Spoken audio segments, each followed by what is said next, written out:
Hello and welcome. My name is Vanessa Ortali, and I am the founder of the Ladies Community and Heart and Mind Talks. Today, I am bringing to you another interview for our online summit called The One. And the theme of this summit is one with purpose, one with self, and one with others. And I'm really excited to bring to you tonight one of my mentors, who is a business coach and consultant. She helps women get in tune with themselves, get in tune with their communities, and scale their business to make impact. She's really keen on helping people make an impact, and you'll see that tonight. Her name is Ashley Cooper. Welcome, Ashley. Thank you. What a cool introduction. I love Right? it. So fun. And so we're going to dive deep into who Ashley is, how she's gotten to where she is right now, and how she helps companies scale through her impact formula. And then we're also going to talk social media so we can see how you can actually accelerate your business and make an impact through your social. So lots of stuff that we're going to cover in today's chat. So happy to have you here, Ashley. And I can't say enough how big of an impact you've also had on me in growing my business and connecting me with myself. When Ashley and I were originally coaching years ago, we actually were focusing on femininity, because for me to scale my business, I needed to really continue to evolve who I was and what my connection was with myself. So that's a really big impact that you've had on me. And I say that because it's also a good theme for this, obviously, this summit is you have to connect with yourself to scale your business. Right. In fact, Yeah. you can't not scale your business without connecting to yourself. Yeah. Right. Yeah, It's actually exactly. the most integral aspect. So, Yeah. yeah. So thank you so much. And I just want to honor you and your journey. Is such an honor that, to have worked with you and seen everything that you bring to the table and the integrity that you do everything with as well. So, just super happy to be here. Thank you. Yeah. So let's chat from the beginning. I know you have a very vulnerable, raw story that a lot of people can relate to. Can you talk Mhm. about how you first came to connect with yourself so that you can do the work that you're doing right now? Right. I mean, yeah, as you know, my journey is being it's been a really long one, and actually, I think it started a lot, or I don't think, I know, it started a lot younger than most people. I struggled a lot when I was younger with bullying and suicidal ideology, to the point where the first time I tried to take my life, I was 8 years old. And so, while that not might be relatable to a lot of people from being that young of an age, I think we can all relate to, and particularly if you're an empathic person, a very sensitive, highly sensitive person, generally speaking, we will have faced these kind of issues. And so, from a very young age, I was really forced to kind of go within and really question my experience and question everything, basically. So at that young age, I basically was contemplating taking my life. And I had said to myself that, basically, and it's funny because I'm 40 in a month. And I look back and I'm like, how did an 8-year-old have that wisdom? But I just had somehow a wisdom that if I could make it out, I could help other people. So that really started my journey at a very, very young age. So becoming very introspective, studying my pain and suffering without even realizing that's necessarily what I was doing. Um, and so I think I really started that journey of discovering myself by contrast of finding out what I wasn't and who I wasn't by virtue of the bullies and the contrast of the experience. Was that hard for you at that time? I mean, the wisdom that you're talking about at 8 years old, what did that look like? And how were you starting to heal in that journey? Yeah, and I mean, it's not like I made that decision and it was a straight line and I healed immediately. Actually, in fact, I struggled all the way through high school with, self mutilation and self-hatred and just really trying to navigate the whole thing. So I think it's one thing to say I had that realization. It's another thing to say how the realization kind of unfolded. But I can say from that young age, I remember people would meet me and be like, well, you're like an 8-year-old in like a 9-year-old's body. You know what I mean? They would just, I would be the person who even people older, I would be giving advice to, or, giving insights to. And I started writing philosophy when I was 10. So I think it was more just, I remember one of the first things I wrote without having seen it anywhere was, you can't control what happens to you, but you can control what you do with it. That was something I wrote when I was maybe 10 or 11 years old on my wall. So I think to me, that looked like just questioning everything, questioning my own thoughts, questioning my own mind, questioning my experience. And I remember even in high school, my quote in the yearbook was, "Everything happens for a reason." And people were quoting back to me that everything happens for a reason. They would quote Ashley, "Everything happens for a reason," because I started realizing that, you know, suffering can become something if we can change the significance we have around it, right? So if we can put meaning to something we're going through, Viktor Frankl said that best, right? In Man's Search for Meaning, a really incredible book. If anyone's never read that, but he was a psychologist that ended up in the Holocaust, and he ended up in that experiencing, studying other people's suffering, and studying what was the difference between a person surviving or thriving within the camps, within the concentration camps. And what he realized was, it's the meaning that we give to things that gives us our ability to either surrender to the experience in either way, right? To like lay back and accept, okay, just be like, okay, this is my life and I'm just in suffering, or to actually surrender in another way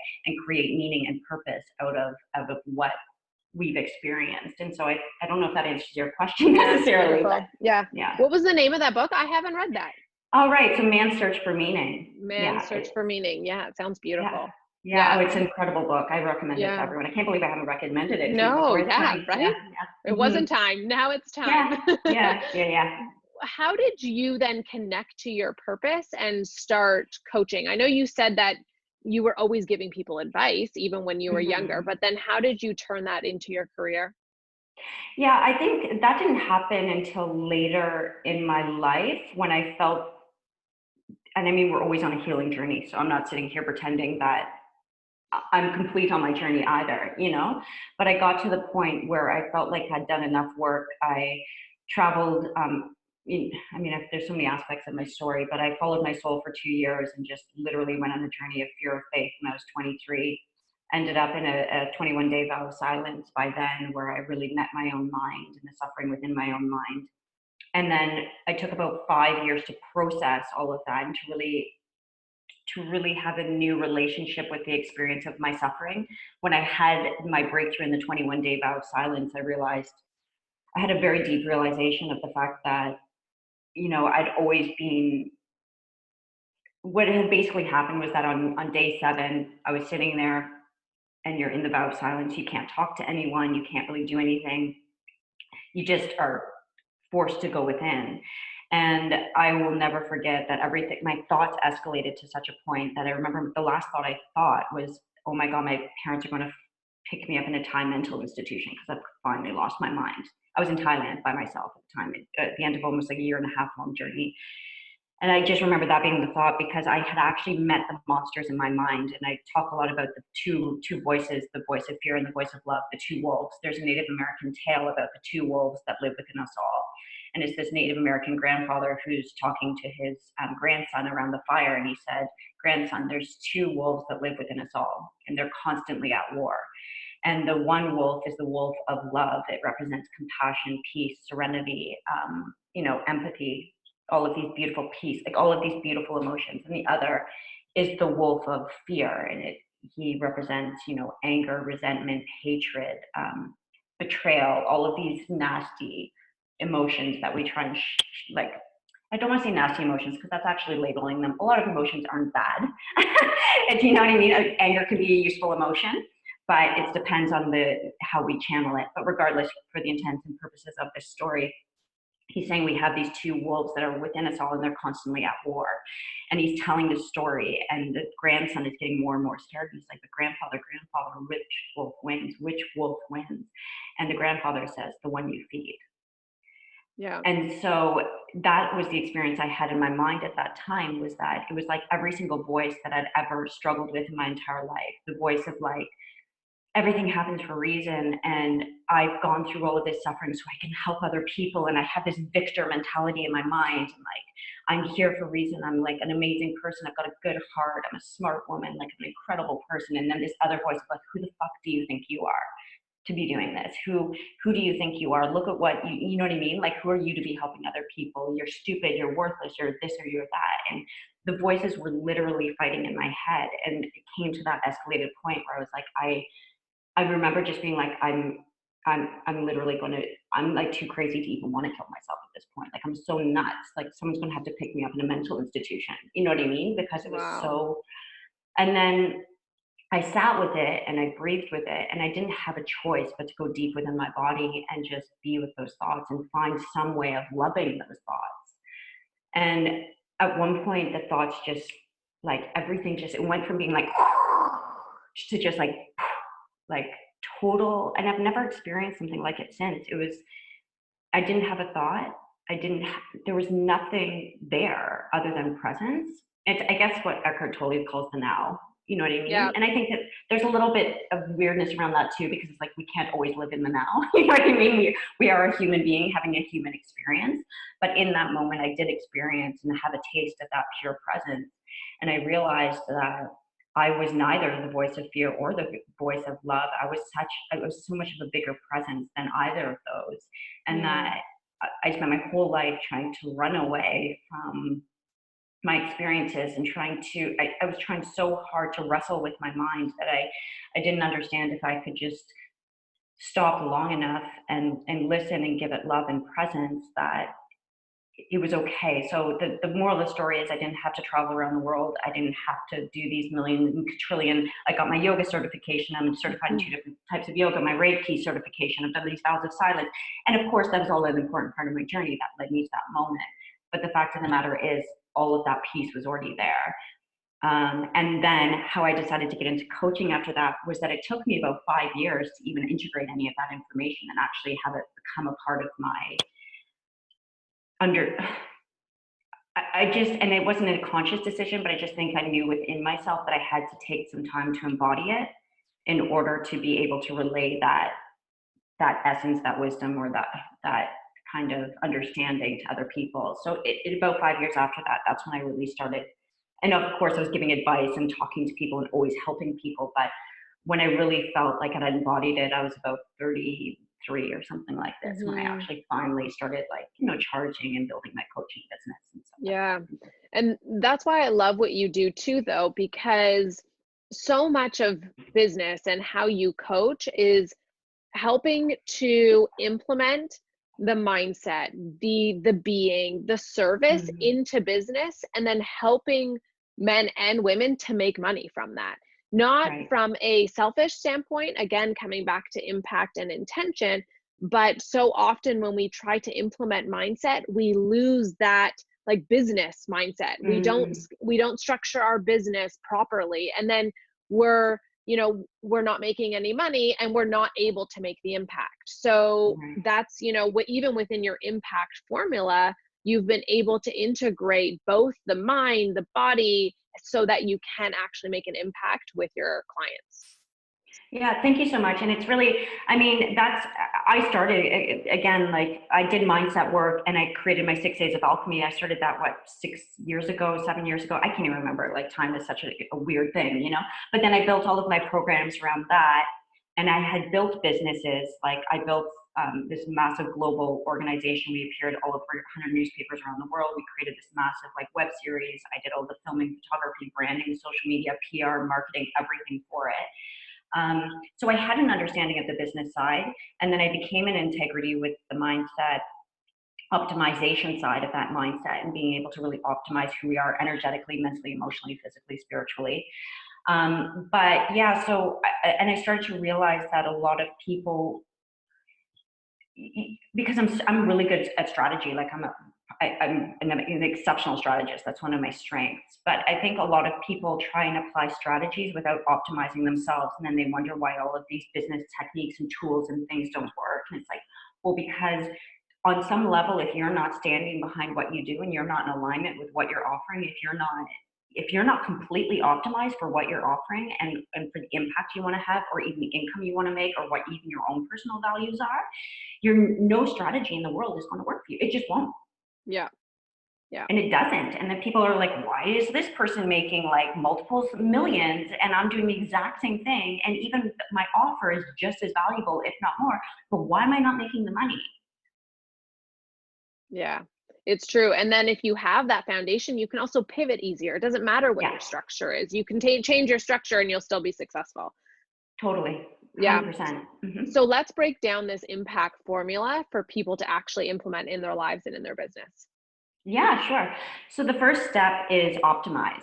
So that's all about optimizing yourself. And I think one of the best ways to do that is to really, I guess going back to even what I did when I was 8, question everything.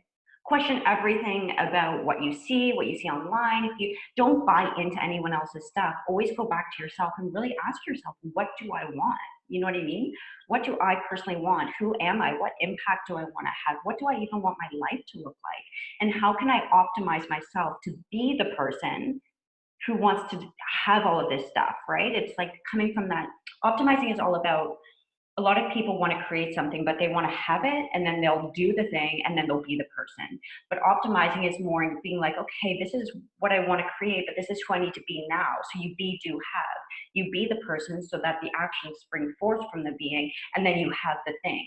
That's a much more easeful and graceful way to do things. So one Doesn't of the always things, feel graceful though when you're doing it, because no, there needs to be a lot more work up front, and then it takes you a while to see the results sometimes until you put in that work. well, yeah, and that's Yeah. the faith piece, right? So this is what optimization all is. It's working with your mindset. It's working with the faith. It's working with, of course, like usually when things are unfolding in the way you want, it never looks like it wants. And actually, in fact, it looks like destruction before it ever looks like something constructive. Yeah. 100%, you know, like it will come in the form of complete chaos. And so that's also why it's so important. And as you also said, you can pivot and you can be in that place, because when you're the eye of the hurricane, when you're the center of the storm, when you're in tune with your values and who you want to be, despite what's happening around you, that's truly when things fall into place. But again, you have to hold that faith. And so, yeah, that's the most integral part. And one thing that I'm really extracting after having worked with people who run multiple 7-figure businesses and people who, you know, at every evolution of their business, and including myself. Like I lived in cars when I was in Africa and Europe. I've lived like with multiple different things. And so I can really take a step back and be like, more money doesn't always equal more happiness.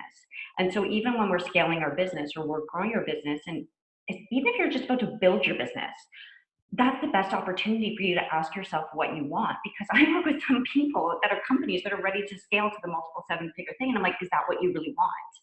And if it is, what is most important to you? Because if you value freedom, but freedom for you doesn't necessarily look like freedom for everyone else, like maybe freedom for you is having like less of a team, less stress. Because scaling doesn't always mean less stress unless you do it in the right way. So we need to optimize ourselves for what we actually want to create in our lives. Maybe you'd be super happy with like 500,000. Maybe you'd be super happy with 200,000. Maybe, you know, because sometimes when you're making more, there's more expenses, there's more teams, there's more people relying on you. And so what do we really want to create, and how can Yeah. we be that in our life? So that, for me, it's also like everything on top of that is gravy. When we can come from a place of like expansion and who we want to be and what we want to create, and that we're in alignment with our values, everything on top of that is just gravy. And actually that's when you end up making a lot more money. Yeah. It's true. Yeah, because it's just an integrity with who you are, right? Yeah. Hmm. Yeah. Yeah. So then where do we go after optimize? So optimizing is like once you actually get in tune with all of this stuff, visualize comes next. And visualize is that all of the different areas of your business. What do you want? What kind of impact do you want to have? How can we visualize that? How can we bring that into being? What kind of business do you want to create? We go into even our customer avatars, and what does this look like? Who's the people we exactly want to help? How can we visualize that? How can we get into resonance with that? And that's when the optimized kind of, it's coming up through the pyramid. It's a pyramid that it is, right? So it's, the optimization is coming up through that pyramid, and it's like, there's a lot of things going on in the world right now. I haven't posted in a couple of weeks and I've got more clients, and everyone's like, well, these are all clients that you must have talked to before about working with you. And I was like, no, people are just coming to me. It's the craziest thing. Mhm. It's because I'm optimized and I know specifically who I need to help, and I'm activated to help those people whenever I need to. And it's actually, you don't believe it until you see it, but you can actually just attract people with, just by being. Yeah. Yeah, Right? it's true. Yeah. What are the best ways to visualize? I know there's so many people out there that talk about manifestation and visualization. Do you visualize daily? Do you build a dream board? How can we really, um, not perfect, but really strengthen this visualization component of the strategy? Yeah, I think all of us are built differently, and I think that's part of the optimization as well. So, at different phases of my life, I'm visualizing in different ways. And so, for me, it doesn't look like just creating one vision board, bing, bang, boom, I'm done. It could look different. Sometimes I'll create a vision board and then I'll align myself with a meditation, like, Mm, you know what I mean? And so, I think that there's different ways. You can absolutely create a vision board. I think those are very, very powerful, and it helps you get into alignment with what you want to create. It helps you get creative. Sometimes you can, just look at different things that inspire you and you're like, oh, that would be nice. This would be nice. For me, I love my gratitude walks. I love meditating, yeah, but I love like mindful meditation or movement meditation where I'm actually moving my body and getting myself into an energetic frequency. And as I'm in that energetic frequency and I've optimized and I've visualized and I know what I want to create, then I'm in that experience as I'm walking. I'm visualizing. And if you're not a visual person, I know there's going to be people on this company like, but I can't see things. I try and see them and I can't see them. And it's actually not as much about that. We've now shifted into a new frequency on the planet where people are like, think positive thoughts and positive things will happen. But it's actually less important what you're thinking and more important who you're being and the frequency you're vibrating at. So yeah. when you're vibrating at this elevated frequency, what happens? You naturally start thinking good thoughts. And So it's more of that feeling too. The frequency, how do people know if they're vibrating at a higher frequency? It's a feeling, but what else? Like, how can they, if this is a new concept to them? well, I mean, if we just look at emotions, your emotions will be a key to what frequency you're vibrating at, right? So there is something called the David Hawking scale of consciousness, and I actually have a goal setting, like a free goal setting thing that people could do that includes like the Canva workboard and whatever else, and it shows you how to actually set really good, great goals, right? And it's a new form of goal setting that I created for myself, and it just seems like Hmm. a lot of people love it. But basically, what I talk about is the idea of there's these different vibrational frequencies that we can be on, fear being the lowest, and then we go into these upper echelons of higher emotions. And when you kind of get this emotional intelligence, you can just ask yourself, what am I feeling in this moment? We generally know if we're feeling stressed or restless or overwhelmed or uncertain, or if we just tune in for a second, we know that that's the feeling we have. And if you're not in tune with your emotions, you don't know, just practice asking yourself, how do I feel right now? Look at an emotional chart. Like, I used to have that in my Pain to Power program. It's like you can Google emotions. You know what I mean? What are emotions? And you can tune in and be like, what emotion am I feeling right now? Am I feeling like this emotion and that emotion? And in conjunction with the David Hawking scale, which I love, you can start seeing where on this map you are vibrating and what frequency you're vibrating on. And then you can make active choices to move yourself up the frequency. What he says is a place beyond a certain emotion is when you can start manifesting things. You can start bringing things into your being.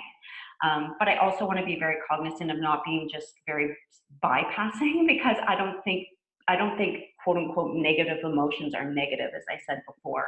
It's our relationship to the emotions we're experiencing. So if, for example, if someone held me captive and I'm angry, I have a right to be angry because I'm held captive and someone has me locked in. Like if I'm in the Holocaust, for example, Hmm. and you're not angry about it and you don't feel a sense of injustice, there's something wrong there because there is a time and a place for emotions. But what you choose to do with that emotion Hmm. is different. Viktor Right. Frankl was very angry. He was very resentful. He didn't understand it. He was uncertain. But what he did in that moment was harness the power of his choice to turn around and be like, how can I study this so that when I'm out, not if, but when I'm out, I can actually go back and report on what actually the nature of human suffering is. And he meant it mean something. And so that changed the weight of the anger he felt because it was valid. Yeah, I like the word you use, weight, because I believe for me, when I'm feeling negative emotion, I can tell the more in tune with my negative emotions I get, the faster I'm able to notice them and move through them and not Mm-hmm. allow them to control my reaction. They're more Yeah. just there and I'm observing it as opposed Yes. to being it, Totally. And right? what you resist persists. That's what a lot Yeah. of people would say, right? So it's the more you fight something, the more it's going to continue. So if we just get curious about our emotions, then that will lead to an evolution. Emotions are fluid. They're nothing is permanent. If we look to the, even just the nature or nature, the nature. I speak Swedish sometimes. It's like that's what you would say in Swedish, right? As you say that. But yeah, if you look to nature, the rain passes, the storms pass, the clouds pass, everything passes. And so if we allow the and emotions like energy and motion, it moving through us, Mm, we yeah, can allow it to move through us and not yeah. attach ourselves to it. Yeah. Yeah, I know you also have a meditation, the Fierce Power meditation. I Yeah. would that also help with this visualization component as well? 100%. The Okay, Fierce Power meditation, it's more of like an experience, actually. It gets you in complete soul resonance with your power. And I would recommend actually people listening to that meditation and then actually going in and doing the visualization. Actually, yeah, that's a really great point. cool. Mhm. Okay, and they can get that at your website, ashleycooper.ca. I can actually give you, will they get access to links here? I can Yeah, give you I'll links put a to link actually as well. Yeah, yeah, yeah. yeah, Okay, so check in the notes. Get the link for the meditation. please. Cool. So then after visualization, where are we going? We go to strategize. Then we can start looking at how to strategize everything. Now we know our ideal clients. We know the aim and the goal of our business. We know how much money we want to make. We know how much impact we want to have. We know we have so much information about what we want to do and where we want to go. Then we can start strategizing. Because if we don't know who our ideal client is, for example, how are we going to know what platform they hang out on? A lot of people are saying to me, well, actually, I'm posting all the time on Instagram and I'm getting no interaction, I'm getting no business. I'm like, oh, okay, well, who's your business? Oh, well, I help, corporate executives and this and that do whatever. And I'm like, well, they're not on Instagram, they're on LinkedIn. Yeah. So you're like actually having a conversation in a house that your people aren't even in. You got to go to where they are. And so that's when we can start strategizing as to where to find our people, how we want to grow our business. I also, in my Impact Accelerator program, have the product pyramid because that's when we can start working on our free offer to our mid-range offers to our higher level offers and know specifically what we're selling because we want to create compelling content that converts into high ticket sales or clients um, with ease or without even selling. We need to get into their psychology. We need to understand where they are, who they are, what we're selling specifically, the price points, just getting super clear. So can you see how if you wanted to strategize something, but you haven't optimized or done any of this work, how like it wouldn't even be possible because then you'd be strategizing on something that is probably not, it's missing the mark a little bit, right? Yeah. Yeah. And I can also see the value in doing this multiple times because Yeah. as we grow and evolve and your business grows, then it's always coming back to that visualization so that you can Hmm. reassess, is our strategy still, does it still hold true? 100%. And exactly what you're saying, this is what it's pivoting. Because the thing is, if you're the kind of person who's listening to this and you're going to implement it, here's your next challenge and what the next challenge is going to be. You're the kind of person that's working on yourself so much that you're evolving so fast that who you're going to serve is going to evolve, what you're going to offer is going to evolve, and how you're going to communicate it is going to evolve. So if you're not consistently going back and doing that work as you evolve, all of a sudden you'll get a certain point of growth, which a lot of people come to me with. They're like, oh, I've gotten to a certain thing and now I've hit a level and I'm not feeling as happy in my business and I'm not getting the clients and I'm not making the money. And I'm like, okay, and they all start asking questions. And ultimately it's always that they've changed and they haven't changed their business. Yeah. Yeah. Yeah. And then at that, when they're at that point, they want to leave. right? But Yeah. there's hope. There's hope Yeah. if Yeah. you go back and do the work. So then Yeah. is the next after strategy implementation?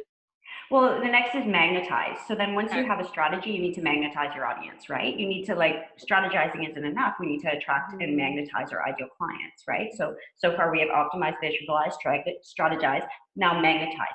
Where are your people hanging out? How can you communicate with them? What are the words you need to use, the things you need to say? How do you actually speak to them? How do you pitch your offers? Where do you pitch your offers? How do you be exactly what I already said in the beginning, the lighthouse that's actually attracting your people? I have people finding me and I'm not even posting presently because I'm in an inner journey right now.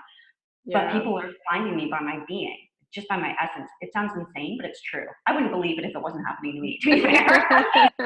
You hear it and you're like, that's ideal, but it's actually what's happening. So how can we become the lighthouse and that magnetizing force that's drawing our audience in? And then the next phase above that is systematize. Create systems around this beautiful soulful thing you've created in your business, because what most people do wrong is they have like a soulful based business and they want to have impact, and then they find someone else's system and they try and squeeze their soul into it and they're like, why the fuck isn't it working? Why am I so Yeah. frustrated? Right? So it's the opposite. What I help people do is the opposite. We create all of that base foundation and then we build a system to hold the container. So you're building a container around and systems around your soul versus trying to squeeze your soul into another person's system. Yeah. So, I so that's feel, that. yeah, that makes sense. I feel like that would make people a lot more confident too, because then you get less comparison syndrome because you're not Yes. going to look over to someone and be like, oh, maybe I should do that, because Yeah. you know that that may or may not fit into your strategy based on the rest of the pyramid that you've created. 100%. How much money you want to make and how much, Yeah. like, exactly, again, impact, money, like everything. And so in that system, that's the kind of thing that I have, like my batch content creation system, where I get people to actually create a bunch of content and be able to put it across every platform. But again, without a strategy, without knowing where people are, you wouldn't know which place to put a focus on. So that's a systemization and strategizing and all of that are very important. But again, if the foundation isn't there, that Yeah. becomes very challenging. Yeah. Yeah. Yeah, and then the last phase is monetization. So that's when you're monetizing, right? And I mean, of course, you can begin to monetize through all of those phases, but that's when really pedal goes to the metal, and you actually start bringing in all of that money because you're not. It's like you built everything up to be a money magnet versus like going out and being like, how can I make money? How can I make money? How can I make money? It's like, no, you optimized your entire business and strategized and systematized in such a way that you can't help but magnetize and monetize Yeah. your mission. Yeah, yeah. And remember, it's a triangle. So the optimize and the visualize were the largest pieces. Do you Mm. think that it also takes, that reflects the amount of time that each phase takes? Do you feel like optimize, visualize take the longest before we get to strategy and the rest of it? Um, Yeah, I feel like optimize and visualize are such a foundational base piece, because no matter where you are in the process, that's always going to be there. So it's always going to be something that you're going to need to work on. There's going to be days when you wake up and you just don't feel like doing anything. You don't feel in alignment. You don't feel like something's happened to destabilize you. Something's created a need to pivot in your business. And so the optimization and visualization are always there. And then you always need to be kind of tuning back into that. Okay. Once you create a system, the system's kind of there unless you Yeah. evolve, and then you have to pivot a bit, right? Like Yeah. those are kind of the things where social media is always there, algorithms are always there, they're changing, but those are kind of things that are when you know what you know, and when you know it, it's easier to do because you can always implement. But any successful entrepreneur will say that success is like 95% mindset. You know what I mean? Yeah. It's Yeah. and it's not just mindset; it's energetic alignment and being very clear. Most people aren't clear, and that 100%. clear Yeah. lack of clarity muddies their entire business, and it muddies their ability to monetize because they're not clear. Once you're clear and you can get in alignment with that clarity, everything becomes like a million times easier. And you're talking clarity with self, values, purpose, as well as clarity with messaging and 100%. copywriting and all of that. Okay. 100%. But the Yeah. messaging, the clarity of messaging and copywriting becomes clear once you become clear. Yeah. So if you're not clear on who you are and what impact you want to have, and you're not in alignment with that, the messaging and whatever, that's where you see people and you're like, they've got like the best marketing and they're saying all of the words and you're like, but why do I have an icky feeling? Or like, why don't I really want to buy from that person? It's because they're saying the right things, but they're not being the right person. And if Hmm. you're perceptive, you'll feel it. It will be a feeling. And that's why, I'm always saying we've got to be so careful. And if we're actually a kind of person that's in integrity, it's our time to step up now more than ever, because there's a lot of people who are really good at selling the illusion of value with little to nothing to back it up. And if we're really tuned into ourselves and we really, really just come from that place of observation, and self observation, we start understanding when someone's not in their truth, because if we're in ours, we will know if someone else is out of integrity and out of truth. Yes. Yeah, it's true. I even look back, I wish that I had stopped looking outside of myself earlier for Right, that. I always thought like, right, "Oh my God, I was in consumption mode and I thought, "Oh my gosh, I have to, find more information. I have to do this." But really, right, it was in me. right, Obviously, coaches like yourself, and I still have coaches and mentors, they continue to help me, but it's coming from a different place.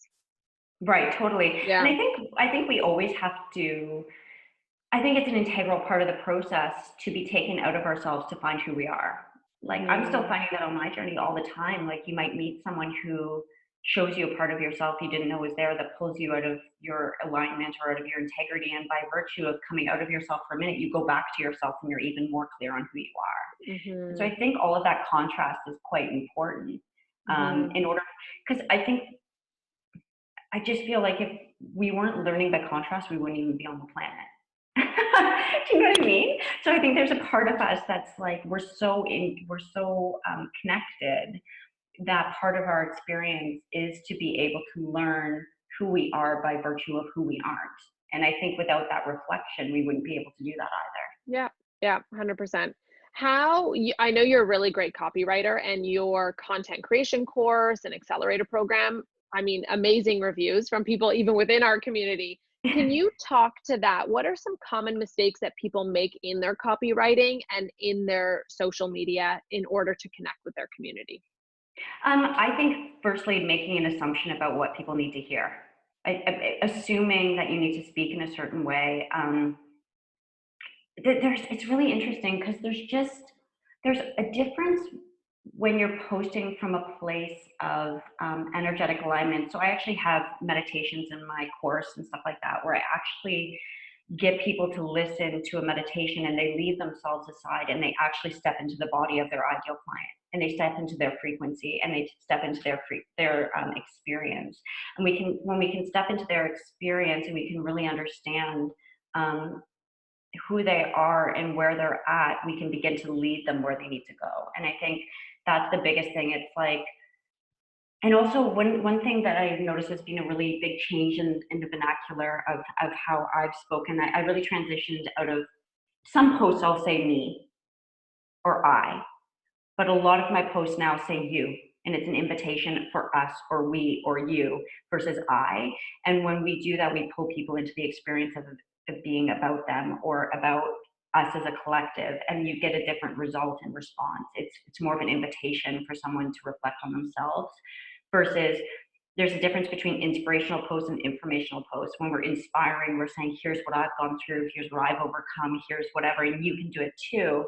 And then there's another kind of post that's like, here's what you're experiencing and I get it and I've been there, and that's like a tiny bit, but it's like more about you and here's what you can do and here's how you can help yourself and here's how, and it's like more of an invitation for them to be in their own experience. And I've noticed that move the needle a lot for myself and my clients as well. Yeah, I like how you explain that because in the past we were always told, say I, because it makes you more relatable and you're sharing, but Yeah, and don't say you because people will feel like you're talking at them.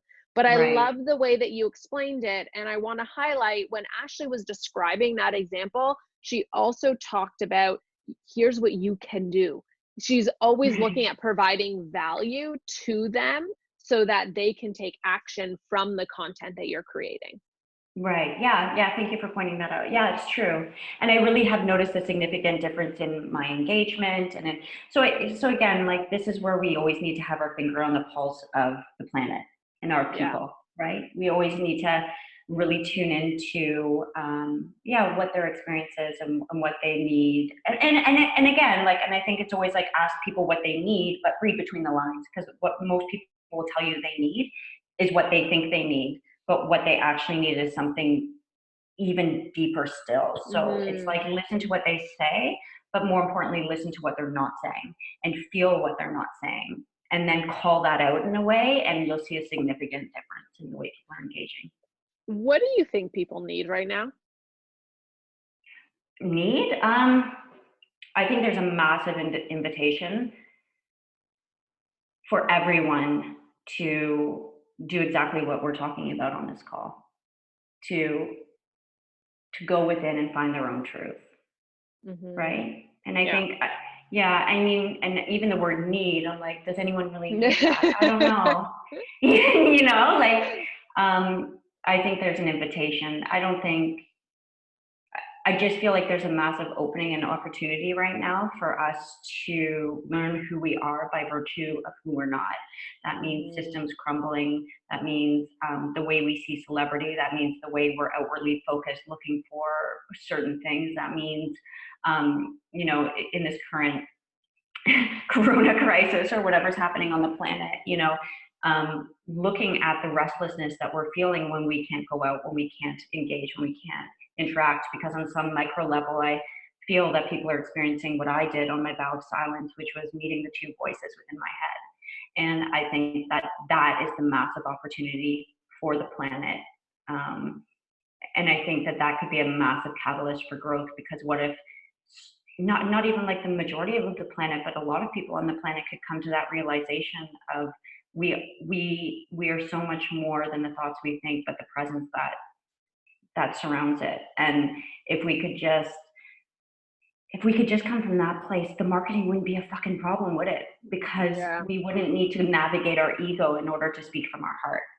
It would just be something that would come because we'd have like a unique understanding of everything everything that encompasses our own existence, but also the understanding that if we can do it, so can someone else. And I think Mhm. at the end of the day, that's what we all, I don't know if it's what we need, but it's what we desire, is to come home to ourselves and realize that we're safe and Yeah. that no matter what happens, we're okay.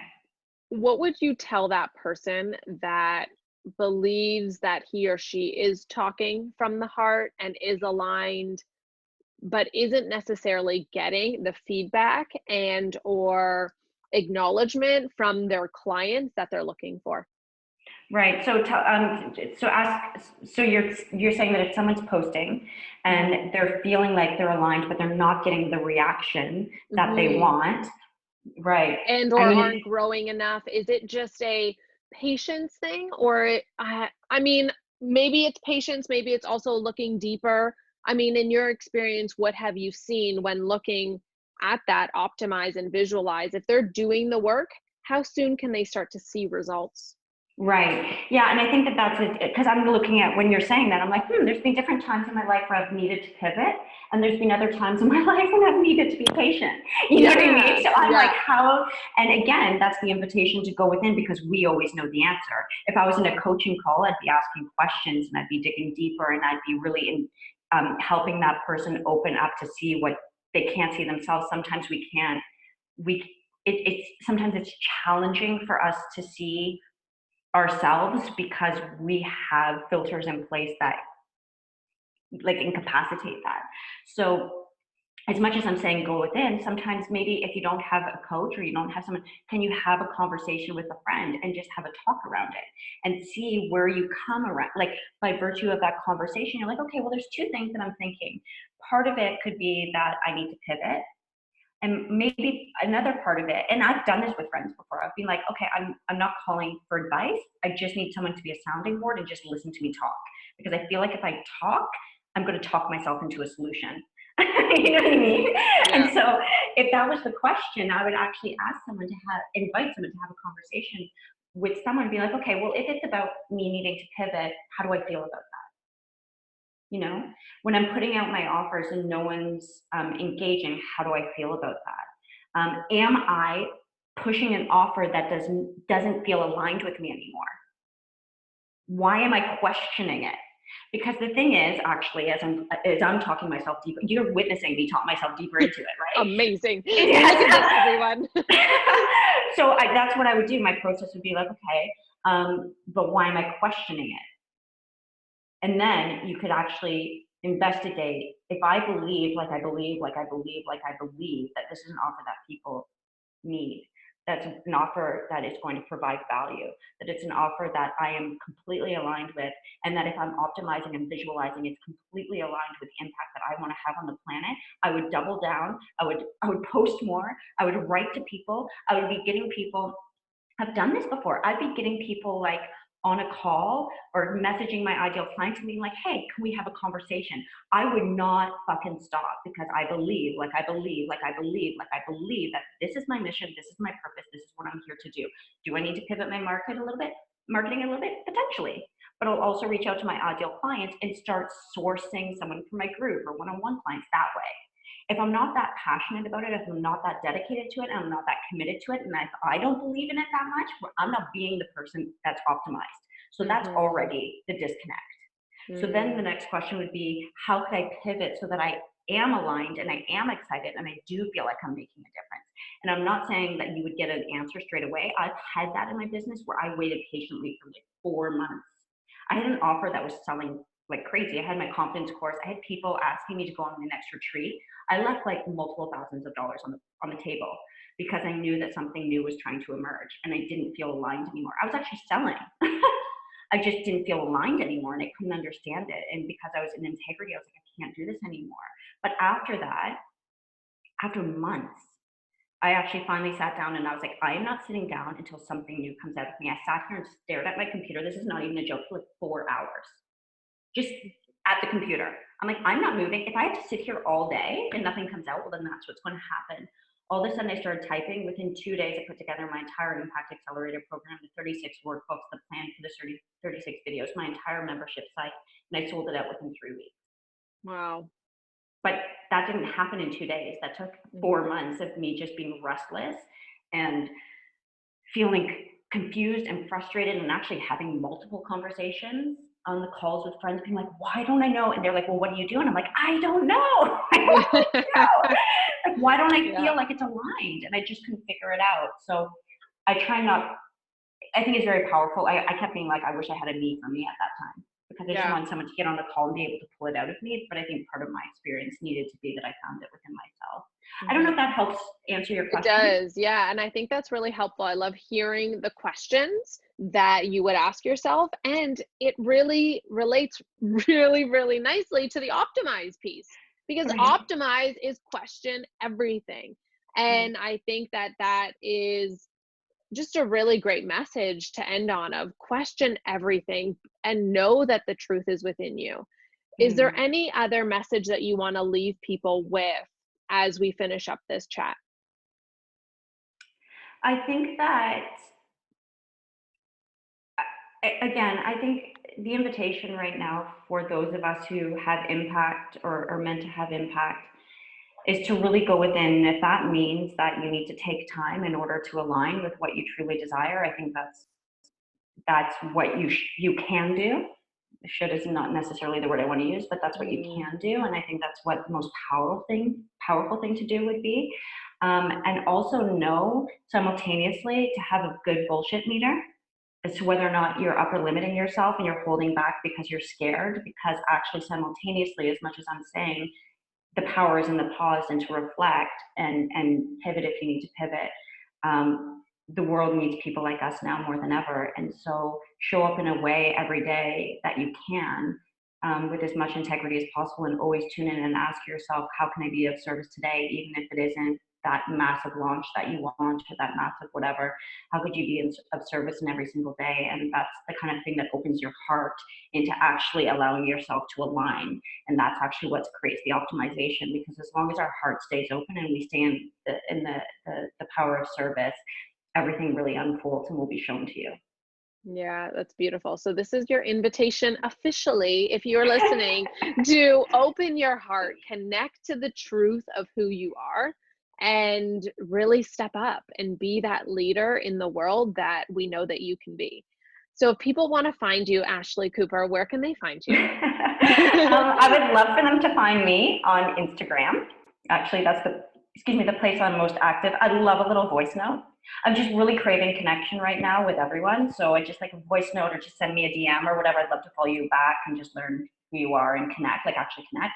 So it's Ashley Cooper XOX. That's ASHLEYCOOPER XOX on Instagram. And yeah, if they need any help navigating any of the offers after that, like the free offers or whatever, I can help them as well. But I'd love to get a DM. Awesome. And your website is ashleycooper.ca. She's currently in Australia, but she's originally from Canada. So I am saying hello and sending you so much love and good vibes from Canada. I'm in Canada right now, so sending it over. And thank you so much for sharing your story and your knowledge and for helping people to make a greater impact on the planet, because you being here makes the world better. And I appreciate you. Thank you. Oh, thank you. So I could say the exact same thing right back to Yeah. you. Thank you. I'm feeling it. So, Thank and if you. you're listening, we're sending it right to you too. So go out there, make the impact that we know that you can be, and sending you so much love wherever you're listening from. Thank you so much. We'll chat with you soon. Bye. Bye.